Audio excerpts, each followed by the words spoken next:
Me avisan, por favor, cuando esté empezando a grabar. Listo, profe. Ya, profe. Muy bien. Entonces, el día de hoy vamos a ver otras formas para representar a estos vectores en el espacio.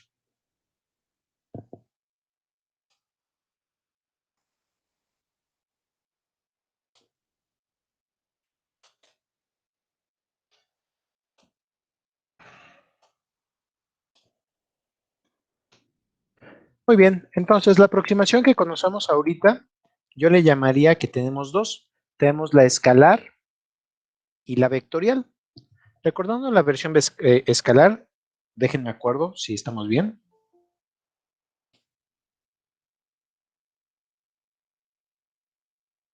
En la versión escalar decíamos, para rapidez, simplemente digo la rapidez del primer cuerpo más la rapidez del segundo punto visto desde el primero.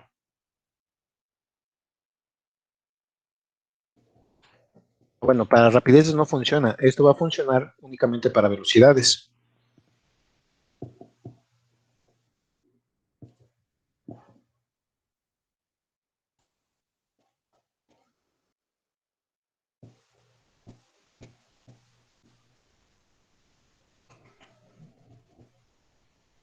Y como se trata de cuerpos rígidos, lo único que puede haber alrededor de ellos es un giro.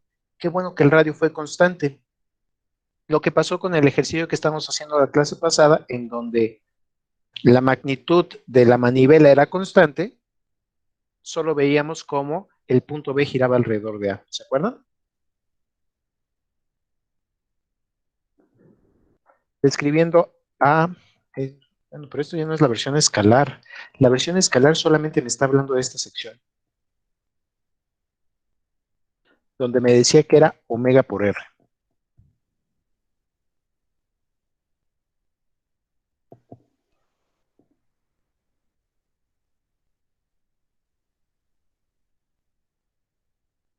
Esa sí es la versión escalar.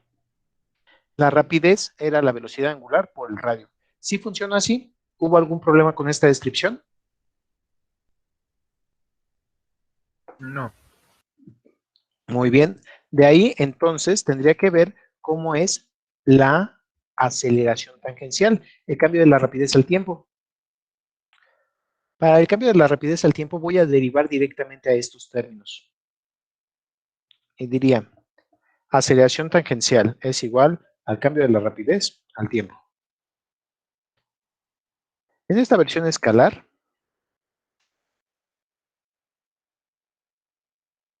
diría, tengo que derivar a los dos anteriores. Derivo a la velocidad angular y la multiplico por R, y derivo a R y la multiplico por la velocidad angular.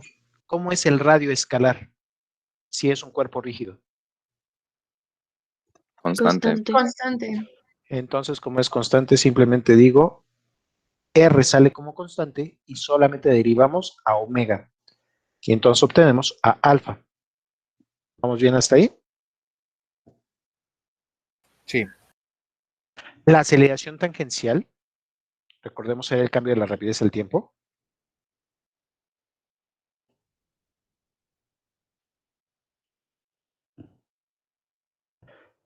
Solamente sería alfa por R de B visto desde A.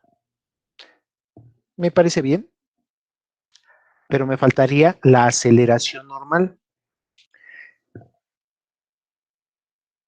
Para la aceleración normal, recuerdo que tenía que hacer otro cálculo. Para la aceleración normal, como me la enseñaron en el semestre de cinemática y dinámica, tendría que decir rapidez al cuadrado entre el radio de curvatura.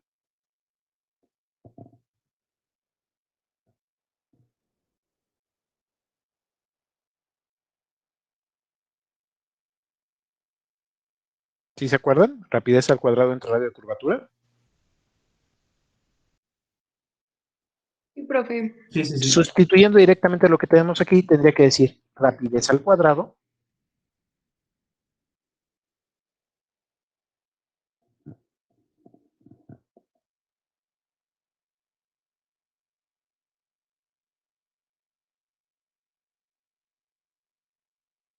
entre radio de curvatura.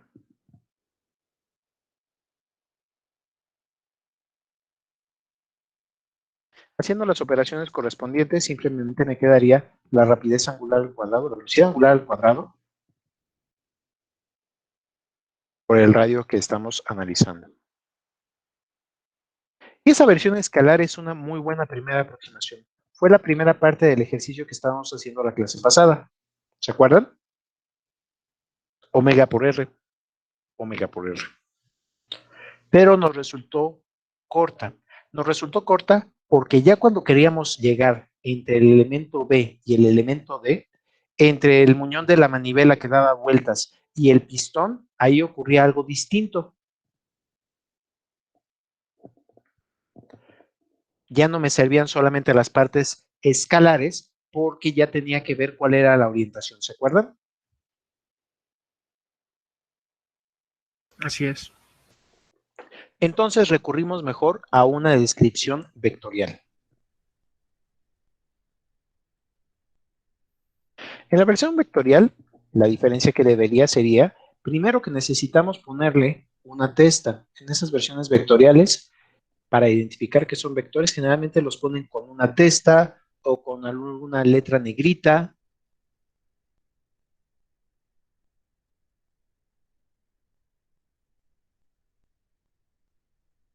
Dependiendo del texto, hay diversidad de formas para indicar vectores. Nosotros para indicar vectores vamos a estar utilizando esta versión de testa. Una raya arriba para cualquier vector, un acento circunflejo, el que parece pirámide, para los vectores unitarios.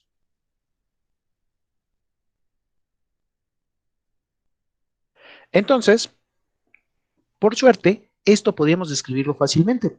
A partir de un punto conocido, simplemente veo el primer punto y qué bueno que es un cuerpo rígido. Va a ser muy parecida a la descripción, pero al ser un cuerpo rígido, lo único que puede hacer es girar. Para poder determinar este giro, utilizamos el producto cruz.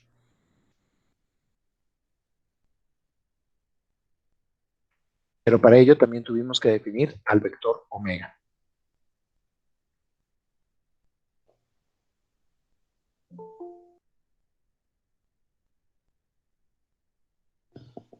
¿Vamos bien hasta aquí en esta descripción? ¿Alguna duda de la versión vectorial? Creo que todo bien, profe. Todo bien, profe. Muy bien. Ahora nada más dejen pongo el dibujo aquí. Por suerte los que vamos a estar viendo son movimientos planos. Esto de que sea un movimiento plano va a tener la siguiente ventaja. En un plano representativo del movimiento va a estar ocurriendo todo esto. Por ahí está nuestro sistema manivela biela corredera.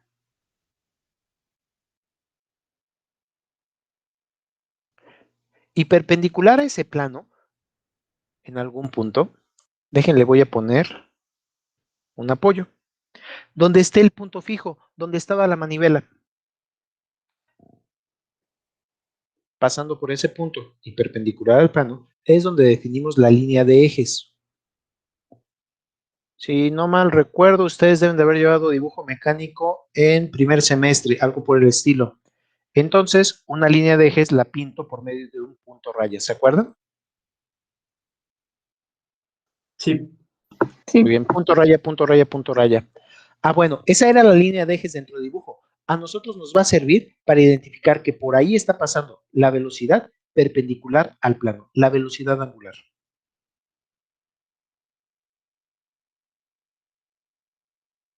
Aparte de poner esta flecha perpendicular al plano, también le pusimos, con regla de la mano derecha, cuál era el giro.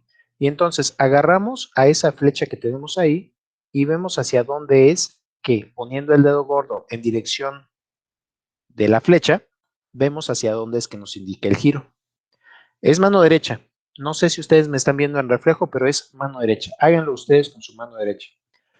¿Por qué mano derecha? Yo creo que viene desde Hamilton y ahorita llegamos para allá.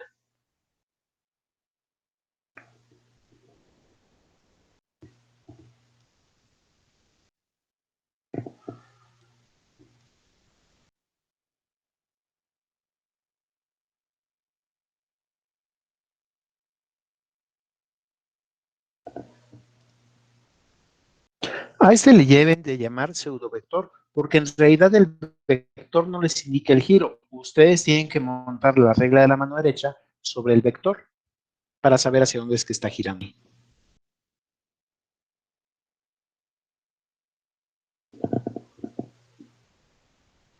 Ahora, este es uno de los pocos vectores que creo que ustedes han visto como vector libre. Omega nunca lo han fijado a algún punto. Podían moverlo por cualquier lado del plano. En realidad, omega estaría fijo al eje. Y entonces, con ese omega pegado en el eje donde tiene la velocidad nula, producto cruz R, un vector de posición sobre el plano,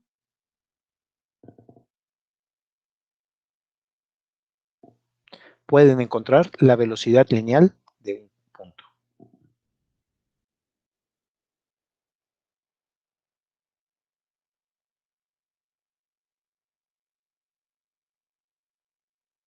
Esto sobre el mismo plano.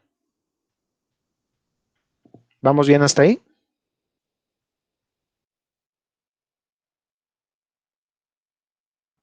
¿Sí se entiende el dibujo?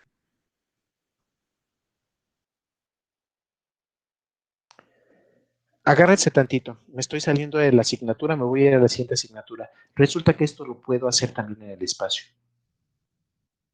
Si veo que el cuerpo está girando con respecto a ese eje y tiene este punto fijo, también puedo hacerlo esto y no tiene que estar nada más en el plano. Puedo estar describiendo algo que esté fuera de ese plano y otra vez nada más digo omega cruz R y me va a sacar la velocidad de ese punto. Omega cruz R es así de potente. En la descripción espacial también funciona. Pero ustedes no vieron eso. Seguimos nosotros trabajando en el plano. ¿Les parece bien? Sí. Seguimos entonces. Ahora, para llegar a la aceleración, tendría que derivar a la velocidad. Entonces, derivando a la velocidad, derivada de la velocidad de v,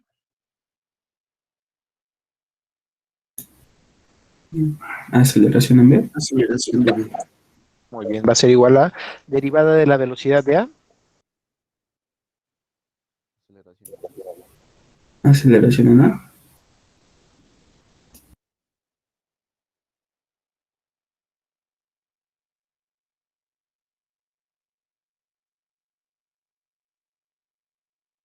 ¿sí? Bueno, siguen por ahí. Se trabó tantito, pero ya lo recuperamos. ¿Ya? Muy bien, perdón. Sí, profesor. Si ustedes quieren saber cómo es el siguiente punto, necesitan primero saber cómo es el anterior. Derivada de velocidad de a, aceleración de a. ¿Vamos bien hasta ahí? Sí. Muy bien. Pero ahora viene la complicación. Tendría que decir derivada de la velocidad de v vista desde a. Es decir, la aceleración de v vista desde a. Esta está compuesta por dos partes. Tenemos que derivar ahora a la velocidad de v vista desde a, todo este segmento. Pero veo que tiene un producto cruz involucrado, en donde omega puede cambiar y r puede cambiar. Bueno, no sé si vaya a cambiar, pero también podría cambiar. Como los dos pedazos del productor en el producto cruz pueden cambiar, diría derivada de velocidad angular.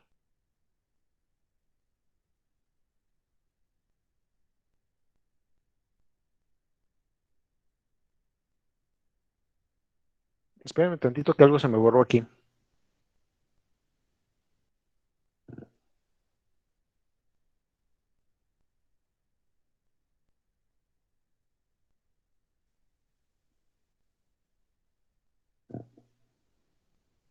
¿Ustedes siguen viendo la pantalla? Sí, profe. Sí, profesor. A ver, algo pasó por ahí. Voy a volver a escribir la ecuación. Espérenme un segundo, por favor. ¿Allá se alcanza a ver bien? Sí, ya. Sí.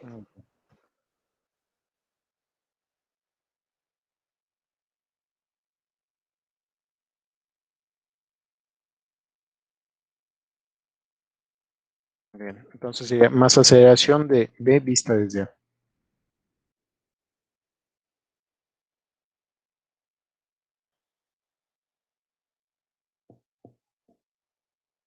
Voy a derivar entonces esta segunda parte.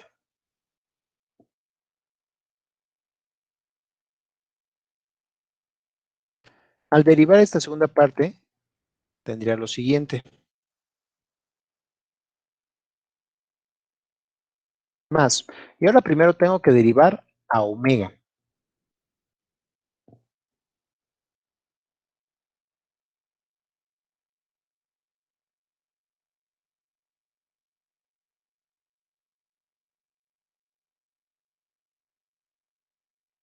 Perdón, no sé por qué se borró ese segmento. Dejen, pongo lo que teníamos ya de texto con todas las testas para que se pueda seguir fácilmente.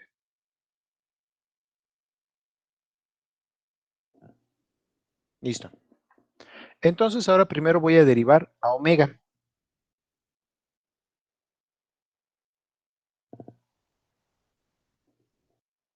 Derivada de omega. Alfa. Alfa. Ahora, alfa en realidad podría quedar por cualquier lado. Alfa podría estar indicando el giro en cualquier dirección. Una duda, perdón, ¿ustedes siguen viendo el Word? A mí se me quedó trabado ahorita. Sí, lo seguimos viendo. Sí, profe. Sí lo vemos. Voy a dejar de transmitir un momento porque no sé por qué se está trabando. Sí, profe. 2 segunditos. A ver si no es por esto.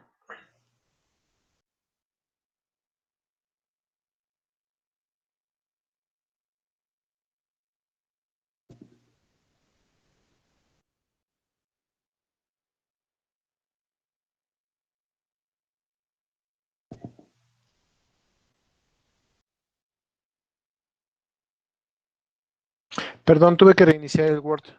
Ahorita vuelvo a presentarlo.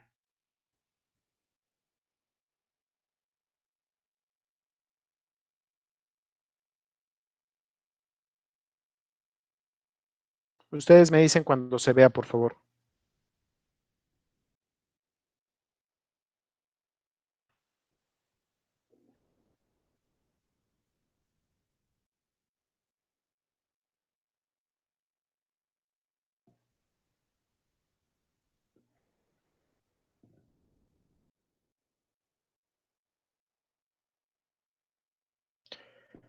No sé por qué se me está trabando el Word. Voy a tener que cambiar de programa para poder hacer toda esta presentación. Denme un momento, por favor. Sí, profe, no hay problema.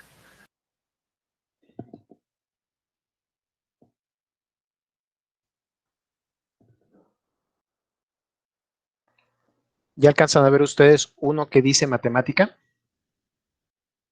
Ya, profe. Muy bien. No sé qué tan bien vaya a salir o qué tan mal vaya a salir. Creo que lo voy a tener que escribir únicamente de forma coloquial. No sé si le voy a poder poner acentos. Espero que sí. Y entonces decíamos, aceleración de B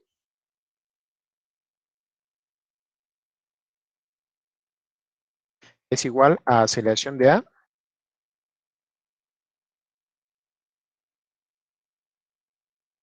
más aceleración de B vista desde A. ¿Se va entendiendo la notación? Sí. Sí, Muy profe. bien. Entonces, describiendo más a detalle, entonces diría aceleración de A más, y primero tuvimos que derivar a omega. Me dijeron ustedes que era alfa, ¿correcto? Sí, así es. Producto cruz, R de B visto desde A.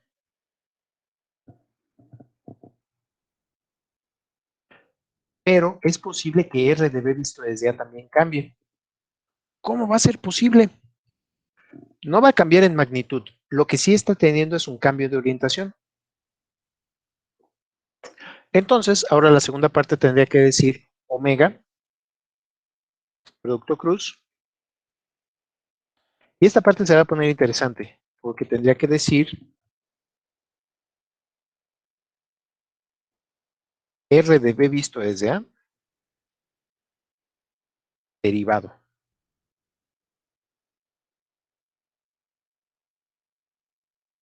La derivada de esto, por eso quería tener las dos ecuaciones simultáneamente, ya la calculamos en un paso atrás. Cuando estamos viendo las velocidades y cuando derivamos, dijimos omega plus R.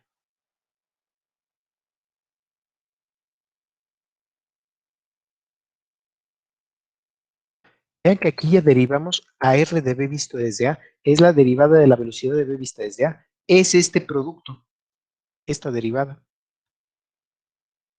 Directamente lo voy a copiar y lo voy a pegar aquí.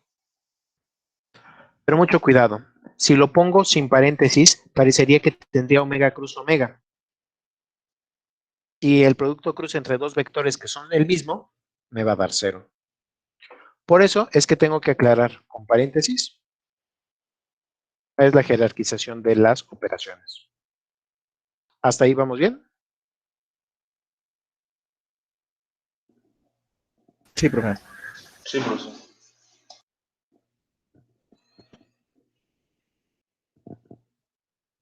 Resulta que ahora sí ya tengo la descripción completa.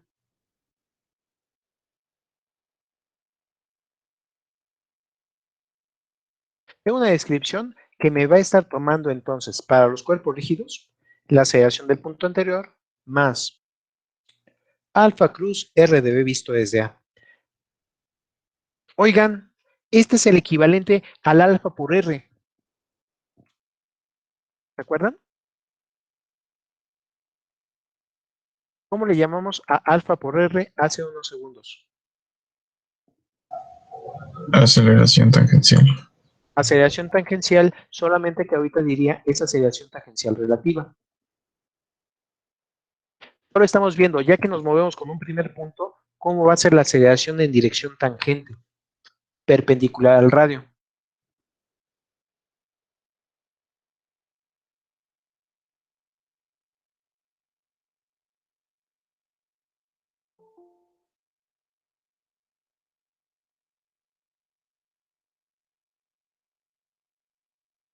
Por otro lado, también tuvimos ya a uno que era omega por R.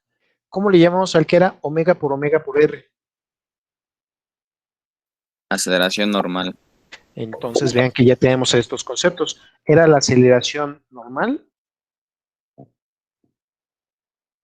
pero ahorita nada más estamos viendo la parte relativa de B visto desde A. Ese era el de omega cuadrada R.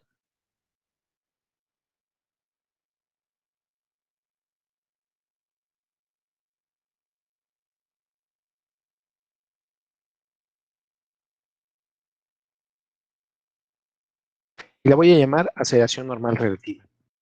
Entonces, esto nada más es para conectar la parte que ya llevamos en escalar, alfa por R y omega cuadrada R, con los productos cruz que vamos a estar haciendo. Alfa cruz R y omega cruz R. ¿Vamos bien hasta ahí? Sí. Muy bien. Bueno, ahora quiero presentar esto, pero en una nueva nomenclatura. Espero que vaya a funcionar. Resulta que todo esto estaba funcionando muy bien cuando estábamos analizando en el plano. Originalmente lo estaban utilizando en el plano cartesiano. Déjenme ver si puedo dibujar aquí.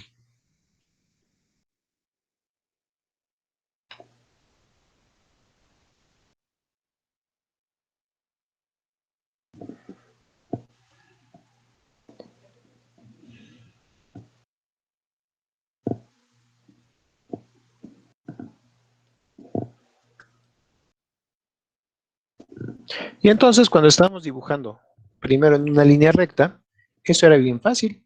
Aquí podemos estar representando un número real, por ejemplo. Únicamente necesitábamos poner dónde estaba el cero.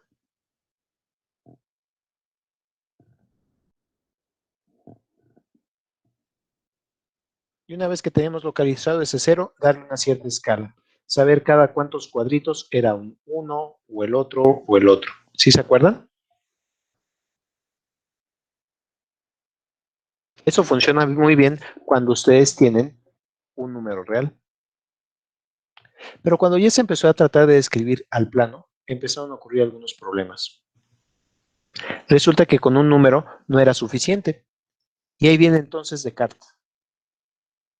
Descartes lo que hace es, dice, un segundo eje. Aunque no lo crean, ese segundo eje no era perpendicular. Lo que estaba haciendo era hacer los paralelogramos que estaba planteando Stevin para poder hacer la composición de fuerzas.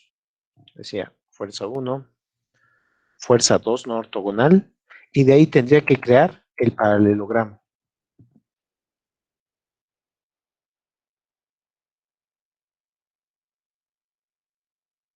Entonces los planos cartesianos resultaron ser dos ejes donde se podían hacer estas combinaciones lineales para obtener la resultante.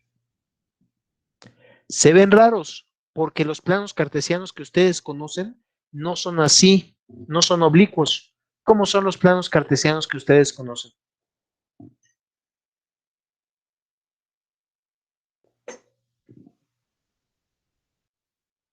Bueno, siguen por ahí. Perpendiculares. ¿Ortogonales? Perpendiculares. Pero resulta que entonces, si ya están ustedes viendo un plano que es perpendicular, ya no sé si este realmente sea un plano cartesiano.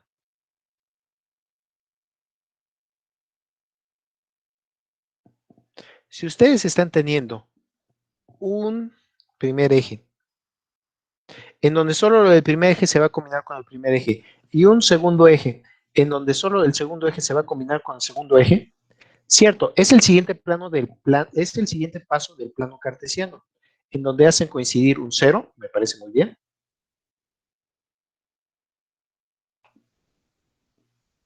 pero en donde las dos cantidades son independientes. Si ustedes ya llevaron álgebra lineal, dirían hasta ortogonales. Resulta que esto está más bien conectado con el plano imaginario o plano de Argand. De esta forma se puede utilizar trigonometría rectangular. Vean que ahora sí ya tenemos un eje completamente independiente del otro, en donde podemos hacer combinaciones lineales con una base ortonormal. Bueno, ese es lenguaje moderno. Simplemente los reales solamente se combinan con los reales y los imaginarios solamente se combinan con los imaginarios. Viéndolo desde el punto de vista del álgebra lineal, les diría, en dirección real tenemos un unitario que va a estar siendo multiplicado por 1, mientras que en dirección imaginaria tenemos otro unitario que simplemente está multiplicado por i.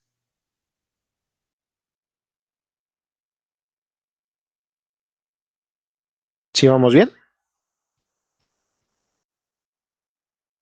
Sí. Sí, profe.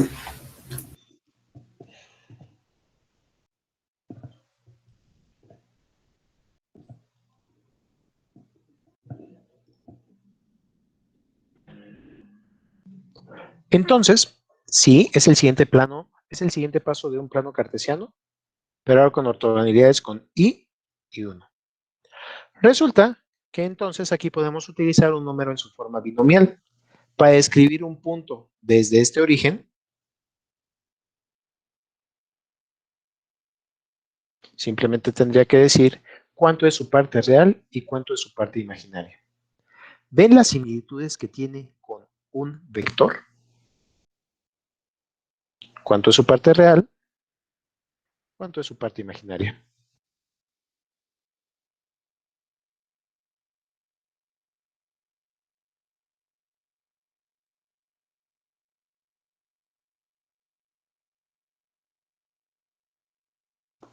A esta forma ustedes la conocen como la forma binomial.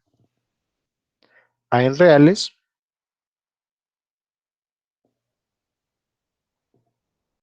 más b en dirección imaginaria. Así, cualquier punto del espacio, realmente ya viéndolo desde el álgebra lineal, diría el número compuesto sería igual a parte real más b parte imaginaria. ¿Vamos bien? El número compuesto sería igual a parte real más b parte imaginaria.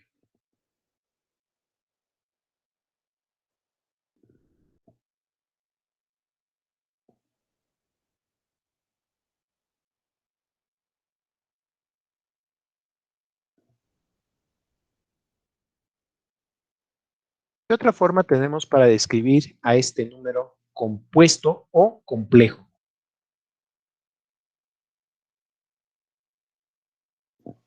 Aparte de la forma binomial. La exponencial. La exponencial o la forma de número de Euler. En esa versión tendría que decir, es el mismo número, pero ahora tengo a lo que se va a llamar la norma, que simplemente es parte A al cuadrado más parte B al cuadrado, raíz cuadrada. El tamaño del vector. Y eso lo sacamos a través de un pitagorazo. Qué bueno que estaba haciendo imaginario y real perpendiculares por exponencial. ¿Cómo se obtenía el ángulo en el cual estaba esto puesto?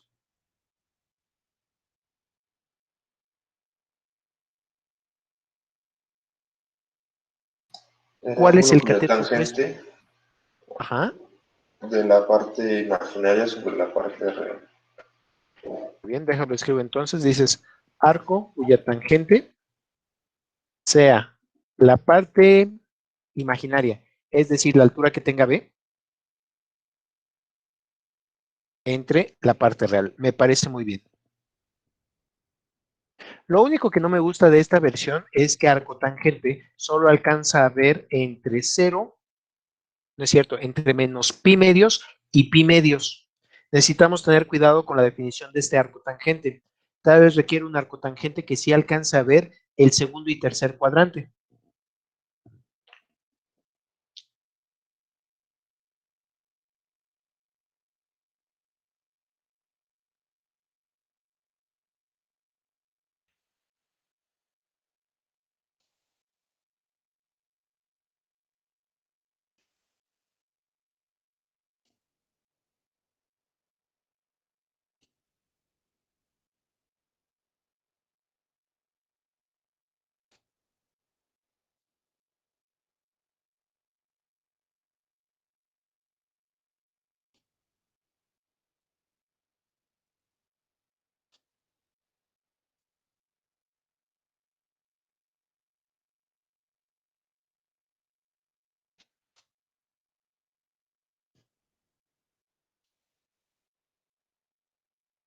Entonces, cuidado, arcotangente solamente alcanza a ver el primer y cuarto cuadrante. Si utilizan ustedes una función arcotangente sencilla, solamente va a ver el primer y cuarto cuadrante.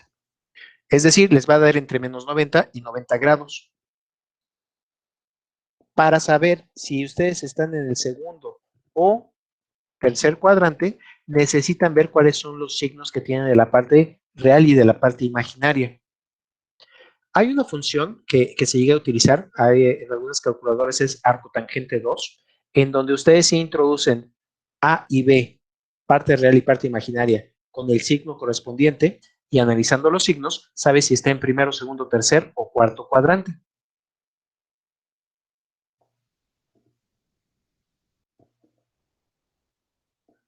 Y, cierto, me faltaba multiplicar por I.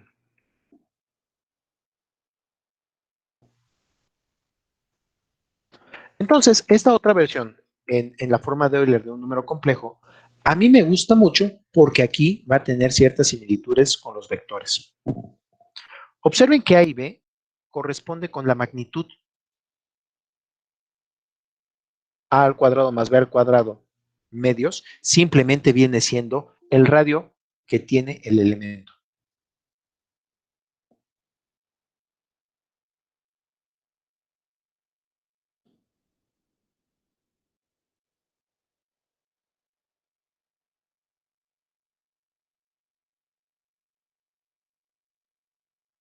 Es la magnitud. Por otro lado, necesitamos ver cuál es la orientación. Y la orientación la da justamente el arcotangente.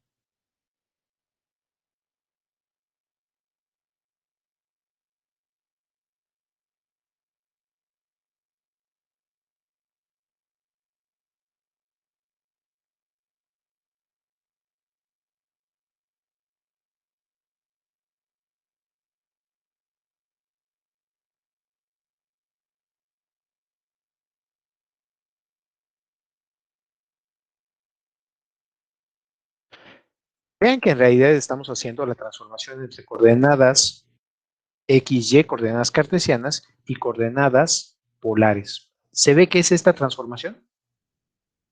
¿Sí se alcanza a ver?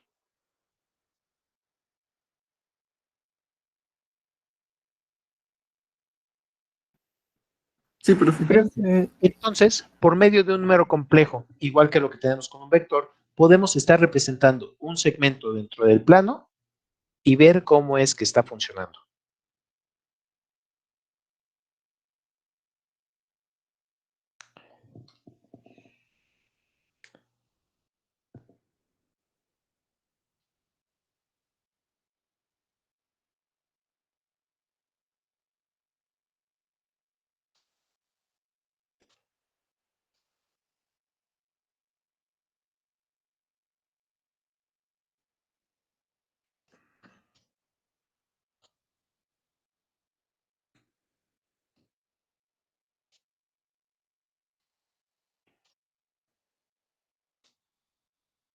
Por medio del número complejo se tienen las mismas herramientas que con un vector en el plano. Para describir la posición de una partícula o del extremo del cuerpo rígido, se puede utilizar este número complejo.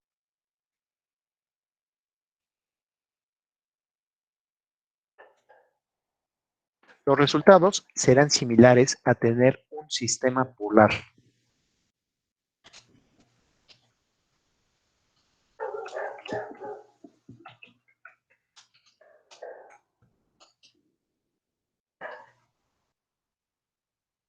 Me espero un momento ahí en lo que ustedes terminan de copiar, ¿les parece bien? Sí, profe, gracias. Me espero un momento, yo creo que me espero unos 2 minutos.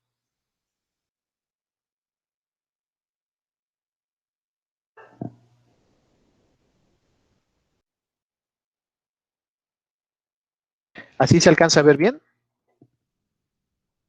Sí, mejor. Sí, perdón que no esté pudiendo funcionar ahorita el Word.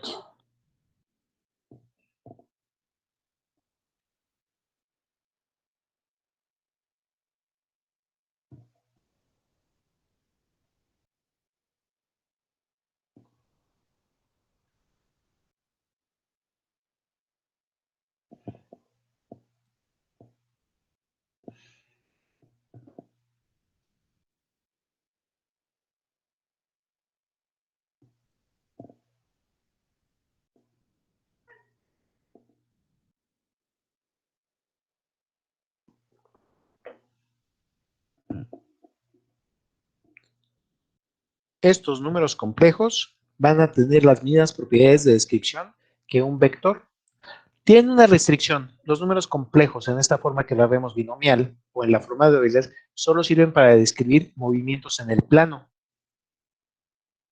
No me van a permitir describir en el espacio. Tendría que girar el plano primero y luego moverme en otro plano. Eso era lo que hacía Euler y era una forma un poco complicada de dar giros. Todavía se sigue conservando esa forma de dar giros, por ejemplo, en los aviones. En los aviones, primero mueven uno de los ejes, se mueven sobre un plano, luego se mueven sobre otro plano y ya alcanzan a dar un giro en el espacio. Pero es una forma complicada de girar las cosas. Ahorita, por suerte, vamos a empezar simplemente con movimientos en el plano y ya después nos vamos a múltiples planos. ¿Puedo continuar?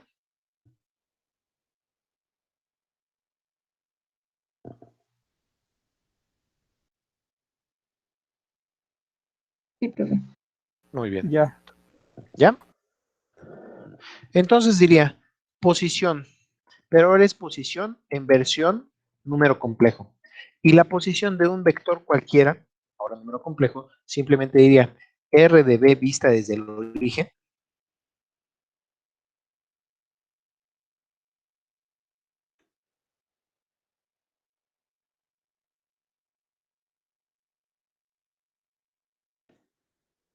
Ahí va a ser el módulo. No sé qué tamaño tenga, pero ahí va a ser el tamaño desde el origen hasta el punto a describir.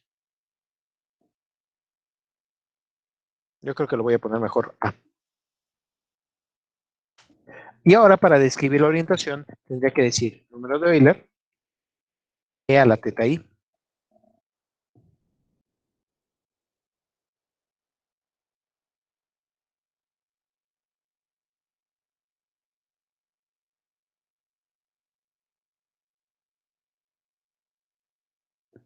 Vean que tienen las mismas posibilidades de descripción que en un sistema cartesiano.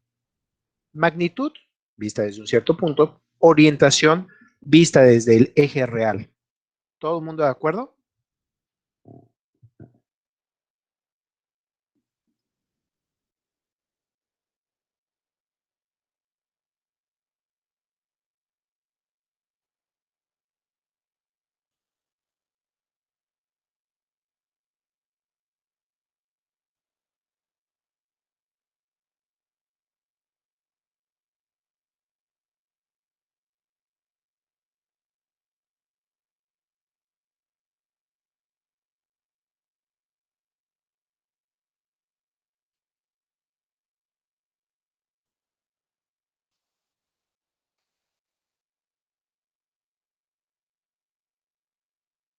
Magnitud, vista desde el origen.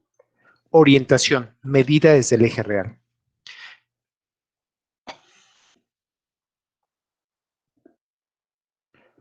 ¿Cómo llego de la posición a la velocidad? Derivando.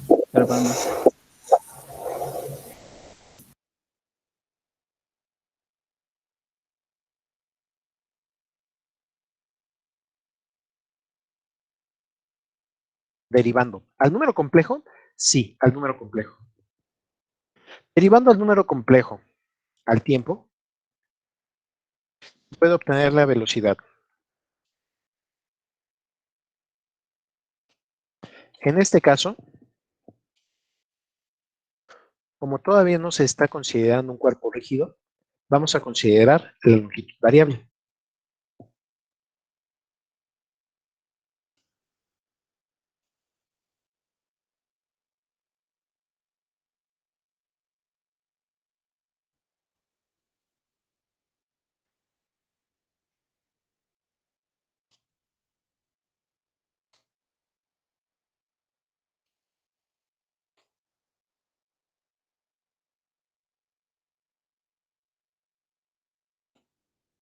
¿Dudas acerca de que esta vez sí vamos a considerar longitud variable? Es como si estuviéramos en tema 1 de cinemática y dinámica. Estoy viendo cómo se mueve la partícula vista desde el origen. ¿Dudas?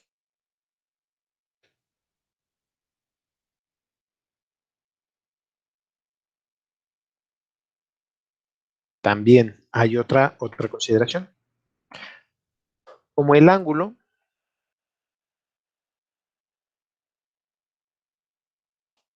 es medido desde el eje real,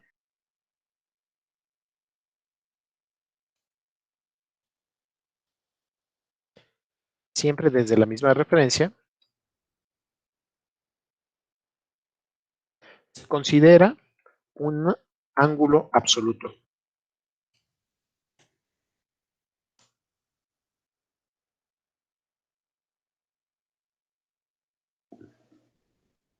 Si estuviera midiendo respecto a alguna otra orientación que se pudiera estar cambiando, ahí le llamaría un ángulo relativo. Por ejemplo, entre la manivela y la biela había un ángulo relativo porque cada uno tenía su orientación. Pero fíjense que este teta es medido siempre desde el eje real. Así sea para la manivela, así sea para el brazo, el ángulo que voy a estar midiendo siempre va a ser desde el eje real. Por eso es que se le considera como un ángulo absoluto. ¿Dudas de esto?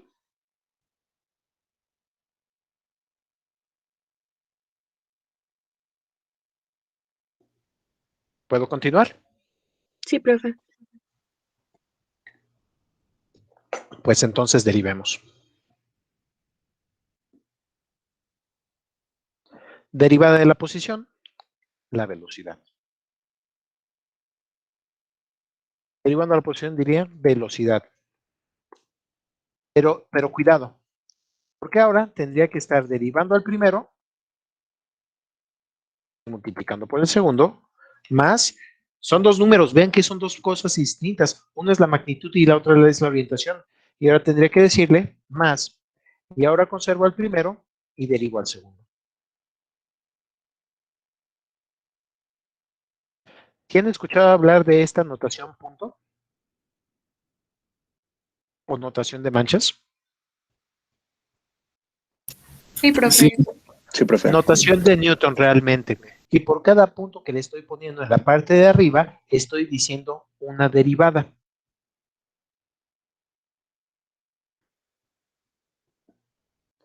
Vean que ahora puede tener un cambio en la magnitud, conservando la orientación, o un cambio en la orientación, conservando la magnitud. Este es el que normalmente estamos acostumbrados en los cuerpos rígidos. Conservamos la magnitud y cambia la orientación. Y esto sería lo que estaría ocurriendo en una corredera, en donde conservamos la orientación y cambia la magnitud. Pero en realidad, si veo este movimiento, veo que está compuesto por las dos partes. Cambio en magnitud, primera parte, cambio en orientación. La velocidad entonces quedaría cambio en magnitud. ¿Y cómo se va deslizando sobre esa dirección? Más. Ahora conservo la magnitud. Y a quien tengo que cambiar es a la orientación. Derivada de exponencial.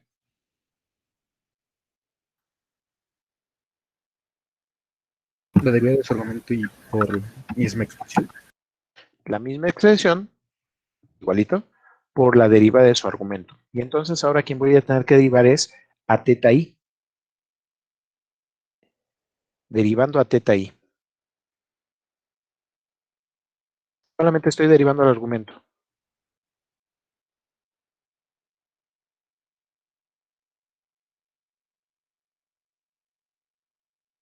Derivada de teta i. Derivada de la orientación al tiempo.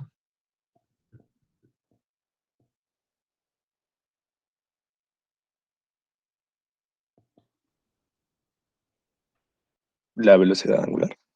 La velocidad angular. Y vean que corresponde con este pedazo. La velocidad angular. Pero no sé cómo voy a pasarlo. Ahorita le estoy alcanzando a ver como omega por r tal vez. No sé cómo voy a hacer el producto cruz. Y entonces aparece omega. Pero espérense, el número imaginario, derivada de... No, espérense. El número imaginario está saliendo como una constante. Y ese número imaginario, ¿qué pasaba cuando algo lo multiplicaba por un número imaginario? 1 por i. Y ¿Cuánto giró el vector? 90 grados. 90 Muy bien. grados. Y por i, Menos. Menos 1. ¿cuánto giró el vector? Creo que es 90. Y Otros 90. 90. Y cada que estamos multiplicando por i está haciéndose perpendicular al anterior. Cualquier número imaginario que estamos multiplicando por i se hace perpendicular al anterior. ¿Qué es lo que hace el producto cruz? Si tengo un vector y otro vector, ¿qué es lo que hace el producto cruz como resultado? ¿Cómo es el vector obtenido con respecto a los anteriores? Perpendicular. Perpendicular a los dos. Y entonces, lo que en vectores era un producto cruz, en números imaginarios va a ser la multiplicación por i.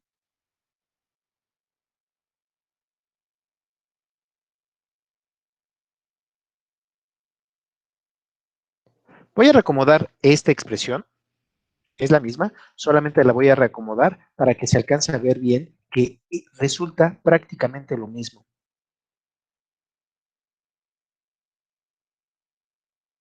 A la primera parte le llaman velocidad deslizante. Vean que si no tuviéramos el cambio en orientación, si la orientación permaneciera constante, solamente me va a decir cómo se está moviendo a lo largo de una línea recta. Reacomodando estos términos. Vean que otra vez tenemos al omega r. Es el mismo omega r igualito al que teníamos en la parte de escalar al inicio. Es la rapidez, pero para que esta quede perpendicular a la primera, vean que está siendo multiplicado por el mismo número imaginario, pero multiplicado por i. Y ahora teta i por i.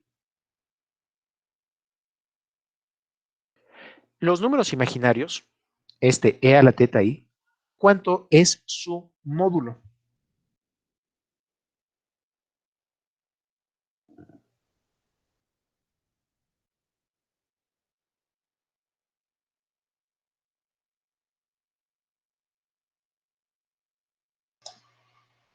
Me parece que no, profesor.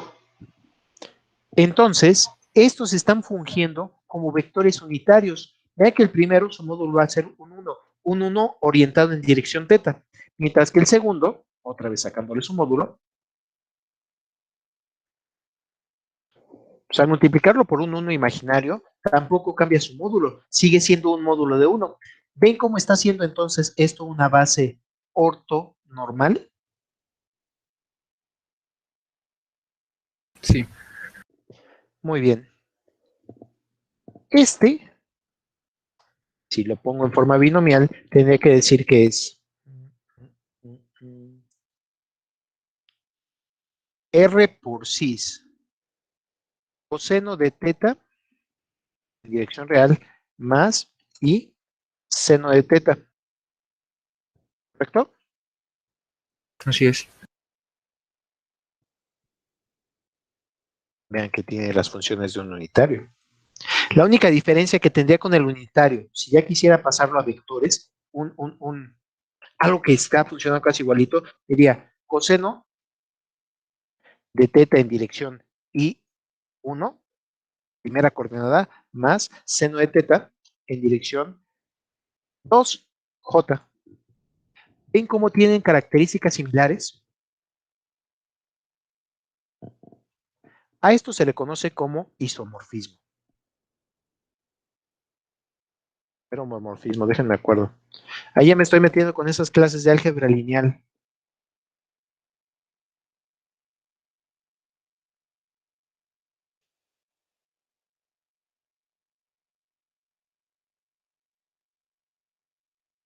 Isomorfismo.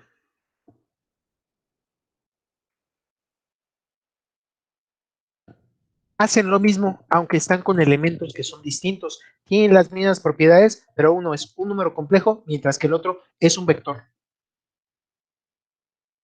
¿Sí ven que tienen cualidades similares?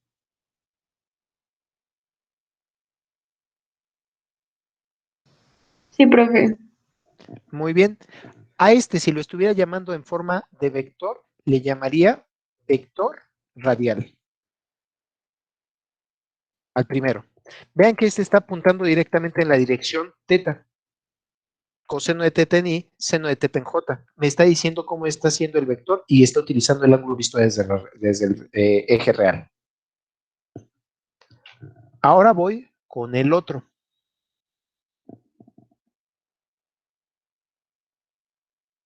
Primero lo voy a poner en su forma binomial.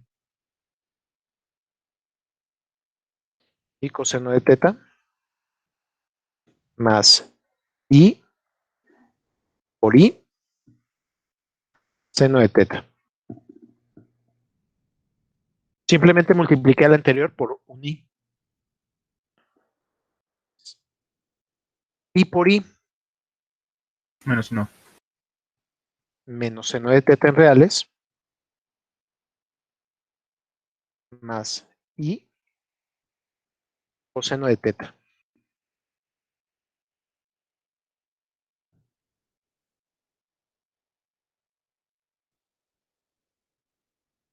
Esto, si lo estuviera viendo como un vector, veamos cómo queda como vector, me quedaría entonces seno de teta en dirección negativa, real, parte 1, I,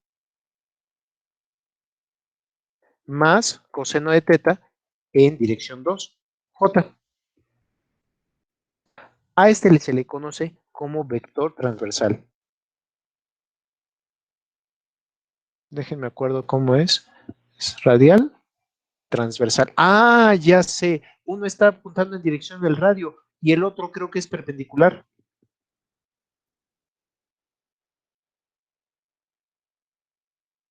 Tal vez lo encuentran en alguna literatura con un nombre ligeramente distinto. Vector unitario teta, tal vez le lleguen a llamar. Yo lo conozco como vector unitario transversal porque tiene el radio y perpendicular al radio hay una dirección transversa. ¿Sí se entiende esto? Sí, profe. Muy bien. Ahora voy a hacer el producto punto de estos vectores unitarios.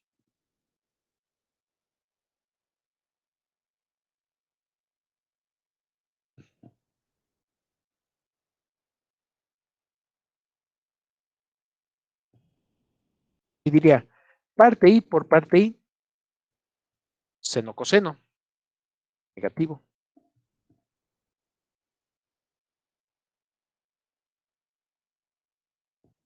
Hay veces que para indicar este seno coseno, simplemente escribo la S mayúscula o la C mayúscula para que no quede tan extenso. ¿Sí se entiende esta nomenclatura?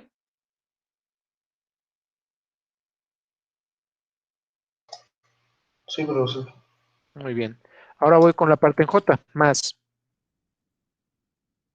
Otra vez resulta ser seno coseno.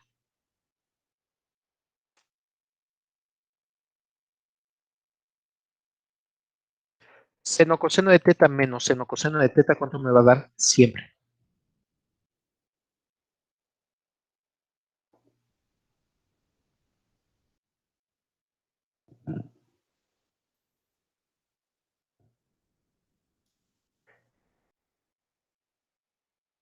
¿Se observa que el producto punto entre estos da siempre cero?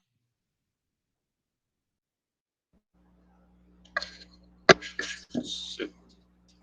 Tienen módulo 1 y cuando hago el producto punto dentro de este plano, me da 0. ¿Cómo son estos dos vectores? Perpendiculares. Entonces tenemos una base ortonormal. Perdón que lo tenga que demostrar desde los vectores para poder decir que estos dos números son perpendiculares. Tendría que haberlo visto simplemente con que es el mismo número, 1 multiplicado por i.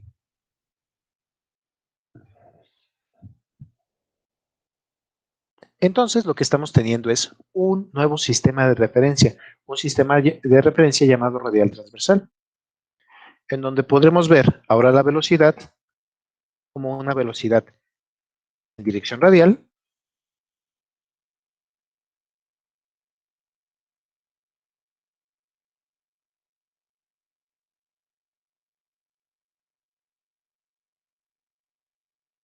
en dirección radial e a la teta i.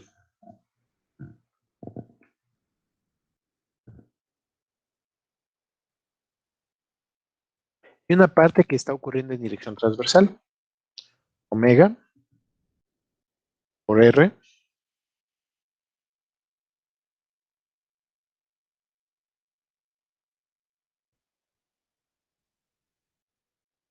por i e a la teta i.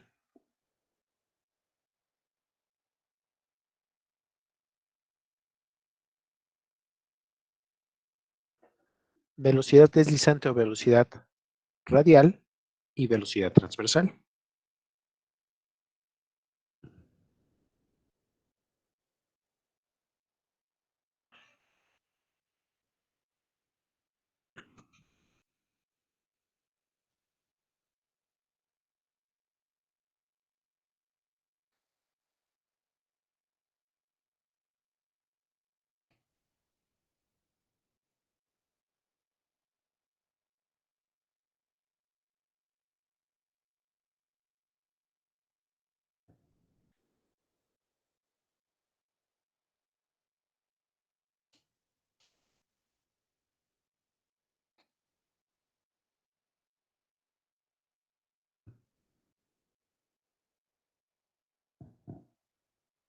Cómo se aleja en dirección radial, cómo gira alrededor del punto. ¿Se entienden estos conceptos? Sí, profesor. Muy bien. Y luego de la velocidad, ¿qué venía?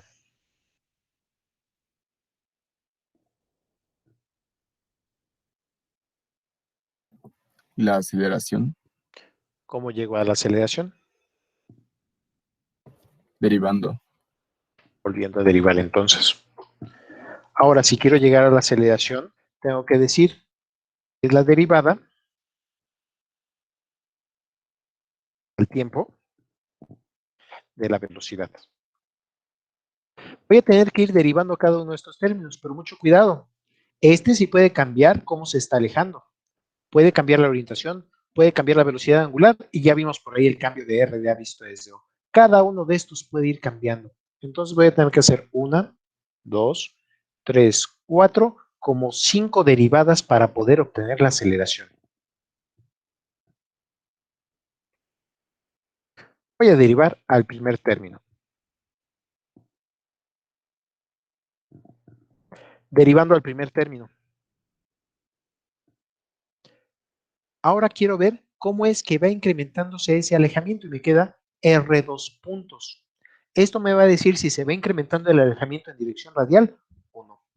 ¿Sí se alcanza a entender este término de derivo al primero y conservo al segundo?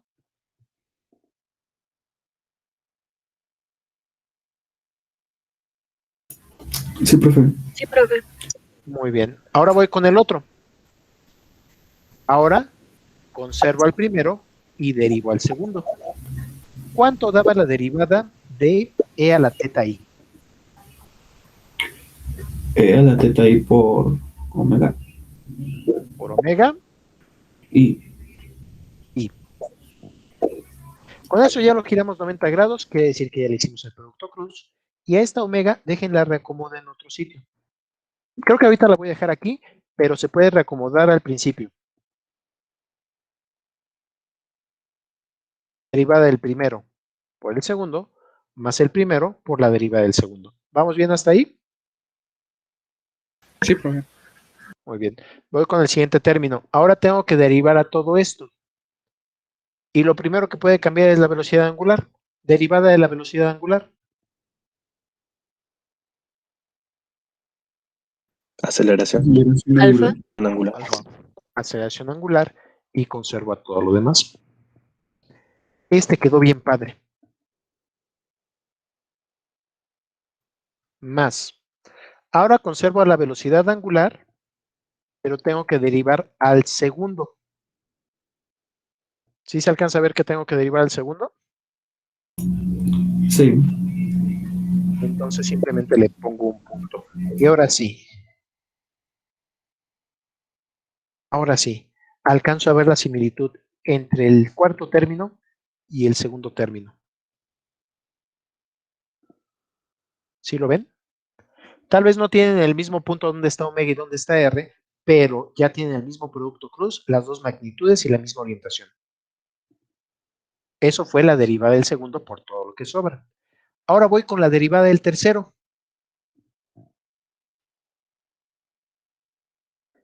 Omega, ya lo derivé. R, ya lo derivé. Y sale como constante. Entonces ahora tengo que derivar a e a la teta i. Derivada de e a la teta i.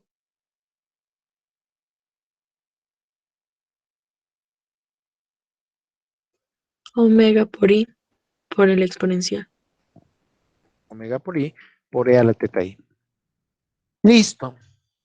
Esta aceleración sí ya empezó a quedar más complicada. No puedo hacerlo más sencillo. Perdón. ¿Por qué? Porque estamos viendo a un vector en coordenadas polares que puede hacerse más grande o más pequeño y que puede cambiar de orientación. Gracias a ello es que tiene todos estos pedazos de aceleración.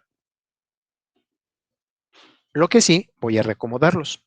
Veo que tenemos factores comunes como e a la teta i.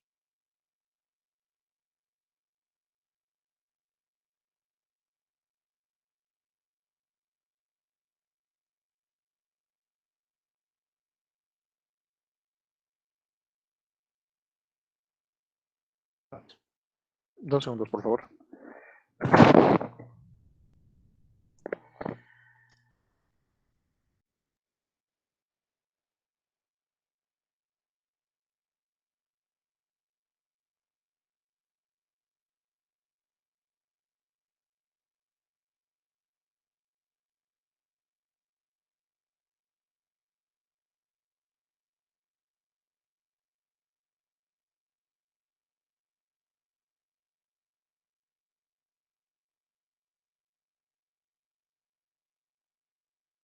Bueno. Sí, lo escuchamos, profe. Perdón, voy a tener que salir ahorita, nada más quiero terminar esta sección para que ustedes ya lo tengan completo. ¿Ya se alcanza a ver la pantalla? Aún no. Ya, profe. Ya, profe. Muy bien. Voy a reacomodar todos estos términos para irle dando nombre a cada uno. Por ejemplo, veo que tengo factores comunes como e a la teta i.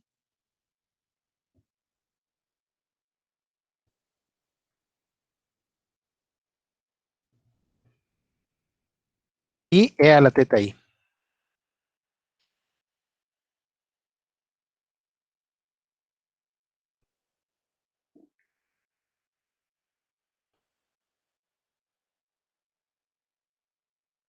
y E a la teta I.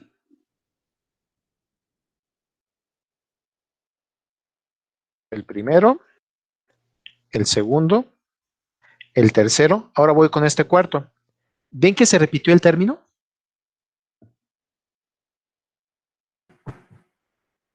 Sí, en el segundo. En el segundo, correcto. Nada más dejen ver dónde queda el R, porque el R tendría que quedar con el punto. En el segundo está repetido el término.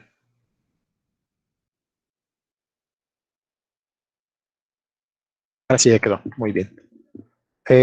Ay, espérenme, todavía me falta pero este está bien raro porque tiene ahí 2 veces. I por I. -1. -1. Y ahí está el menos, está marcado en morado. Omega por omega. Omega cuadrada. Omega cuadrada. R. E a la teta I. Listo. Entonces así llegamos a la aceleración. Voy con cada uno de los términos para nombrarlos y con eso voy a terminar la clase del día de hoy. A este primero se le conoce como aceleración deslizante. Vean que está haciendo lo mismo que la velocidad deslizante. Es como se está acercando o alejando. Omega cuadrada R. Ese ya lo vi al principio de la clase. Es aceleración normal, ¿no? Y conserva el mismo nombre. Aceleración normal. Solo que vean que aquí, si no cambia de magnitud, no lo alcanzan a ver a la aceleración deslizante y únicamente alcanzarían a ver a la aceleración normal, cómo es que está yendo no en dirección radial, sino en dirección menos radial, apuntando hacia el centro. Alfa por R. También ya lo vimos.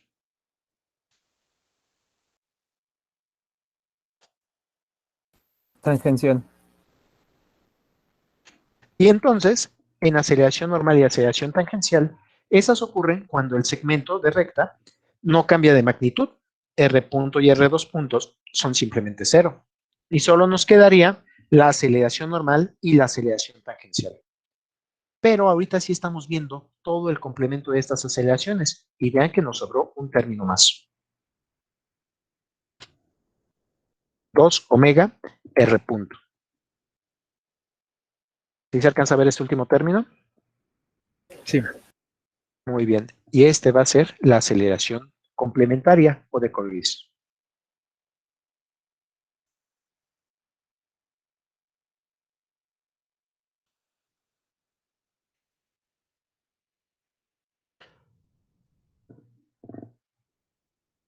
Aceleración complementaria o de Coriolis. Se escribe Coriolis, pero se pronuncia Coriolis.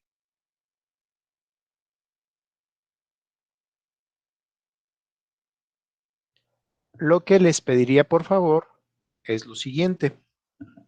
En aulas virtuales creo que ya va a aparecer la siguiente tarea y es desarrollar cómo es esta aceleración de Coriolis. Por favor, con esta información que tienen aquí, ustedes como tarea,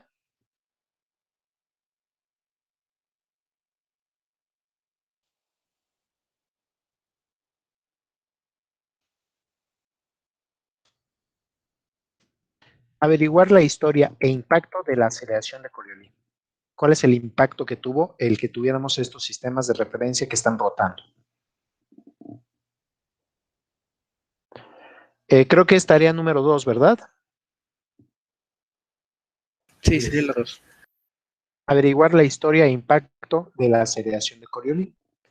Y con esto me voy a quedar, perdón, me tengo que retirar ahorita. Listo, profe. ¿Alguna duda? Profesor, ¿Algo? tantito. Diga usted. La aceleración deslizante, ¿podría repetir qué era como su interpretación física? ¿Qué tanto Muy se bien. aleja o cómo? Imagínate que no está cambiando de orientación, es decir, omega vale 0, alfa vale 0, omega vale 0. Todo esto es que no está girando.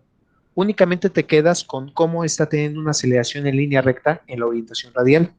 Imagínatelo como la corredera que teníamos la segunda clase, el cilindro que teníamos ahí deslizando, cómo se está alejando o acercando en línea recta. Ah, ok. Ya, muchas ¿Mejor? gracias. Por eso es que le llamé deslizante. Sí, ya, gracias. Muy bien. La normal, la que siempre va hacia el centro.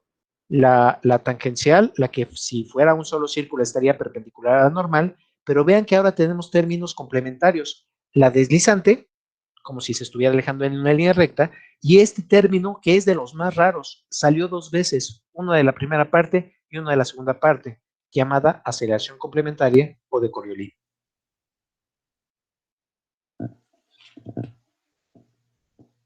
¿Listo?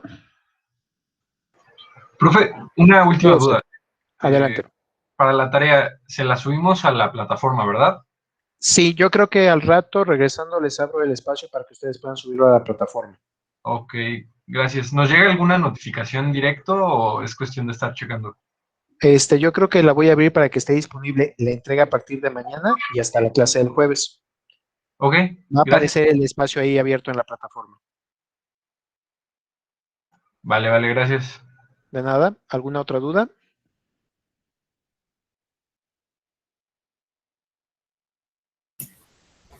Ninguno, profe, todo bien. Sí, perdón que tenga que cortar ahorita la clase. Les mando este documento editado ya en Word en un rato. Sí, profe, gracias. Muchas gracias. Gracias. Profe, muchas Gracias, profe. Nos vemos. Cuídense Muchas gracias, mucho. profe. Hasta luego. Cuídense mucho, nos vemos. Hasta luego. Hasta luego, profe. Buen día, hasta luego. Cuídense, profe. Hasta luego, cuídense Buen día, mucho. maestro. Nos vemos, cuídense. Gracias, profesor. Hasta luego.